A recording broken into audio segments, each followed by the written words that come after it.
So, Richard, how different has it been making Series 2 to Series 1? I think Series 2 is funnier in places, but it's also darker in places as well. And is it easier the second time around because you know it all more? Yeah, there's a sort of familiarity with mainly the characters, because everyone sort of knows the function of the characters, and particularly with my relationship with the sheriff, for example. It enables you to develop it further because you're not kind of going over old ground. So that relationship gets really interesting. The sort of father-son relationship is very interesting from Guy's point of view, because he wants to impress the father. He wants praise and he wants approval, and he never gets it. When he fails, he gets, a big whipping, and when he succeeds, the sheriff passes it off as his own success. So he never quite, gets his approval. And to what extent is it harder keeping the second series fresh with the storylines? Because the first one was a great success. Now there's a real challenge, isn't it? Yeah, I mean, I think that's kind of credit to the writers, because they have to keep. It's actually a very small amount of story that you can tell with Robin Hood, but to keep reinventing it each episode, 13 episodes of either Robin breaking into the castle or the sheriff going after Robin. But they've really managed it. They've been very creative, and they've got some really cracking episodes, I think. Excellent. How physical is the role for you? It gets physical because he's such a violent operator, and he's sort of the sheriff's weapon. He's like he's the front man, he's the master at arms, he's the one that will kind of go out and do the dirty work for the sheriff. So even though in this second series, I think Gisborne's sort of elevated sense of self means that he delegates a certain amount now, there's still times when it gets personal between him and Robin, so he actually will go all out to kind of completely crush him. So there is quite a lot of physicality. Fighting, and I actually get to use a bow and arrow this series. Oh, yeah. So how have you found the various skills you've had to learn, like the fighting and the archery? It's good. You just have to keep on top of it physically, because you'll do like 3 or 4 weeks without doing anything, and then all of a sudden you're into a really big fight sequence. So if you don't kind of train properly, you can injure yourself. And it's the same with the horse riding as well. If you suddenly get on a horse after 3 weeks of doing nothing, you really cannot walk the next day. So you have to keep your kind of body in shape. Well, what sort of training do you do then when you're not on set? I kind of run and go to the gym quite a lot. So, yeah. So it really sort of is quite a... Yeah, well, because the script's coming quite late as well, you kind of can open a script and realise that you've got to be, seriously fighting or naked from the waist up, and you've got to be ready for it. And how much of that did you know before you started the series? I think pretty much in the kind of tone document that we all got before the series started, we knew it was going to be full on.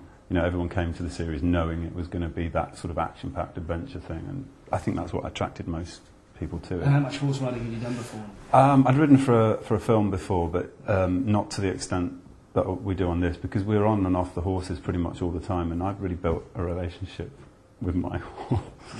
Wow. My horse is also called Richie. Really? Yeah, we've become friends. We didn't like each other last year. He tried to throw me off a few times, but we've become good friends now. So what's it like being back with Richie then? It's good, yeah. I feel a bit more like he's a bit more obedient. Mm. And you probably do more of your own stunts than some of the other actors? Yeah. Apologies to Bill, my stunt double, but he doesn't. He looks like me from the back, but from any other angle, it doesn't really look like me. So with obviously within the boundaries of safety, I do as much as possible. Mainly because the director goes, you really can't look in that direction. So. And how hard is it doing a fight scene when you've got to go full on in character? Actually, being in character helps you to do it. It's the repetition. You get really tired. And especially an extended sequence, you can spend 3 days doing it, and it's just knackering, and you have to really kind of take care not to get injured. Have you had any injuries? Luckily, touch wood, I've not really sustained anything serious. But allegedly, talking to some of the other cast, you have caused some. No, I haven't caused anything. Keith Allen's tooth? No, Keith lost his tooth because he doesn't brush his teeth. Kids. Jonas injured his foot because he tripped over a twig. So that's the truth. There seems to be a bit of rivalry between the cast over the injuries and over. Yeah, I think everyone likes to big their injuries up. I think Yeah, there's a bit of bravado that goes on. I mean, everyone's more or less, had something. Yeah, but I suppose your biggest physical challenge was keeping cool. Keeping cool, and also I tend to get bitten a lot. I don't know why. Maybe it's because I sweat a lot in the costume, but when I get bitten, I just sort of swell up like a giant bite.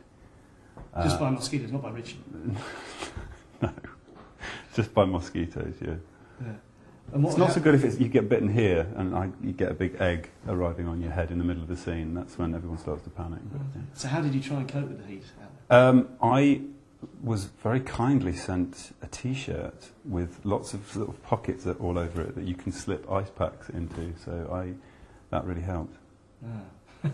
But they were stuffing ice packs into every available space. And there's not a lot of space in that costume, but if they found a space, they were shoving an ice pack in there. Must have been really uncomfortable at the end of the day. Yeah, it was like that. I couldn't move. Yeah. What would you say the funniest moment was of the summer? The funniest moment? I think one of the funny moments, we just shot a sequence with a character who was a kind of court jester, and we were trying to get the Hungarian background artists to find him amusing. So in order to do that, we were Keith and I were telling really quite filthy jokes that we found hilarious. But because you obviously have to go through a translator, and by the time the translator had finished translating it, it was more a kind of room full of opened mouth, dropped jaws that could not believe how filthy our jokes were. That's it. All right, can we see that on your blog? Yeah. I will reveal the joke at some point, but it's. Yeah. What has been the reaction after the first series? Do you love the fact that you behave this badly when you go out in the street and your normal sort of civilian? Yeah, it's so much fun to play because you get to be, all those things that you can't do, in civilised life. You can't be you have to restrain that side of you, and you can actually give it free range. And what's it been like when you've been out on the street after the first series? I'm actually quite lucky. I don't get recognised though. Yeah, no, it's easy. Why is that? You look just different? I don't think I look the same. It's because the character's got quite a physical identity, unless I walk around in black leather. Yeah. In dungeons.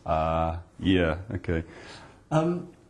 As regards to being in Hungary for long periods of time, people think it's a glamorous job, but you're on there at the set. How difficult can that be? Sort of just being away from home and being. It's quite hard to be away for 6 months, but the work is so intense, you don't really notice that you're away until you come back and you realise you've been away for 6 months. But it does go quickly because the time's just filled.